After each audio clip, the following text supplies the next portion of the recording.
Start. मृतका जयश्री का विवाह अपीलार्थी के साथ घटना के 8-9 वर्ष पूर्व संपन्न हुआ था, जिनके वैवाहिक जीवन से 2 संतान भी थे।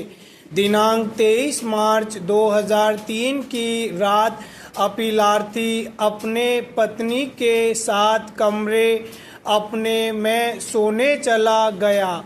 दिनांक 24 मार्च 2003 को प्रातः अपीलार्थी के भाई रामचंद्र, जो बगल के कमरे में सो रहा था, ने खेत में काम करने के लिए जाने हेतु अपीलार्थी को आवाज दिया, तो अपीलार्थी ने यह कहते हुए खेत पर जाने में असमर्थता व्यक्त की कि जयश्री ने फांसी लगाकर आत्महत्या कर लिया है। रामचंद्र ने अपने पड़ोसी रामचंद्र शेखर को घटना के बारे में सूचित किया। इसके बाद मृतका की मां आनंदीबाई को सूचना दिया और पुनः संबंधित थाने में सूचना दिया, जिसके आधार पर अन्वेषणोपरांत अपीलार्थी के विरुद्ध भारतीय दंड संहिता की धारा 302 के अंतर्गत प्रथम सूचना रिपोर्ट दर्ज किया। प्राथमिक जांच में मृतका के मृत्यु का कारण गला घोटने के कारण दम घुटना पाया गया। न्यायिक मजिस्ट्रेट प्रथम श्रेणी ने आरोप पत्र के साथ मामले को सत्र न्यायालय को सुपुर्द कर दिया। सत्र न्यायालय ने सत्र मामला संख्या 39/2003 में अपीलार्थी के विरुद्ध भारतीय दंड संहिता की धारा 302 के अंतर्गत आरोप विरचित किया। अपीलार्थी ने दोषी नहीं होने का अभिवचन किया और विचारण का दावा किया। विचारणोपरांत विद्वान विचारण न्यायालय ने अपीलार्थी को भारतीय दंड संहिता की धारा 302 के अंतर्गत दोष सिद्ध किया और आजीवन कारावास के दंड से दंडित किया।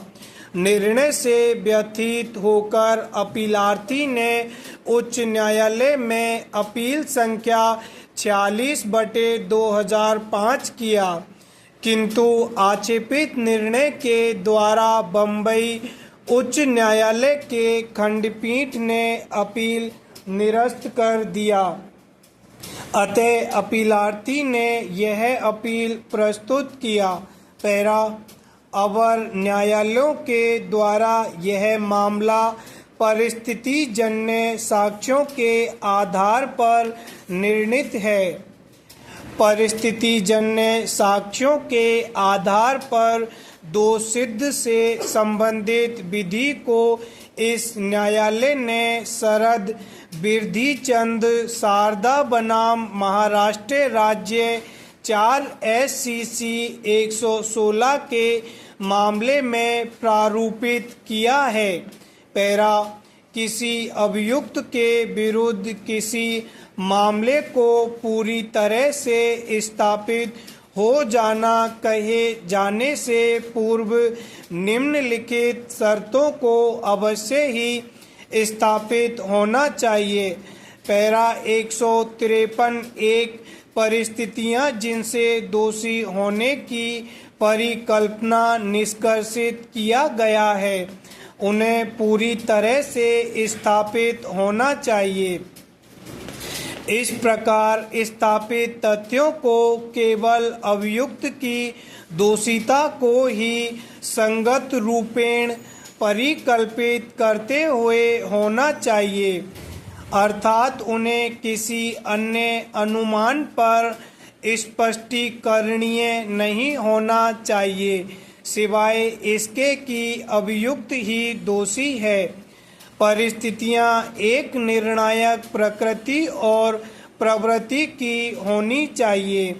परिस्थितियों को उन प्रत्येक संभावित अनुमानों को अपवर्जित करते हुए होना चाहिए, सिवाय एक के जिसे साबित किया जाना है, और साक्ष्यों की एक लड़ी इस तरह पूर्ण होनी चाहिए कि अभियुक्त के निर्दोषिता के दृढ़ निष्कर्ष के लिए कोई युक्ति युक्त आधार न छोड़ता हो, और अवश्य ही अभियुक्त के द्वारा किया गया है।